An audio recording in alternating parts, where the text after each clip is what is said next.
In this guide, I'm going to show you how to change best friend emoji in Snapchat.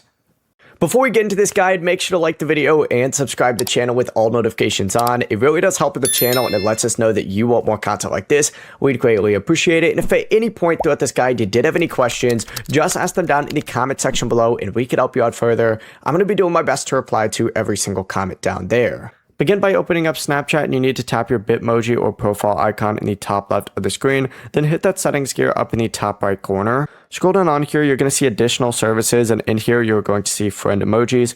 Open that up, then you need to find best friend or besties, right? Go ahead and select it, and you can go ahead and choose a new emoji from this list. Now, I think mine is all blue theme, that's why it looks like this, but the process is that simple. Before you leave this guide, make sure to like the video and subscribe to the channel with all notifications on. It really does help the channel and it lets us know that you want more content like this. We'd greatly appreciate it. And if at any point throughout this guide you did have any questions, once again, ask them down in the comment section below and we can help you out further. I'm going to be doing my best to reply to every single comment down there. Have a great rest of your day though. Peace.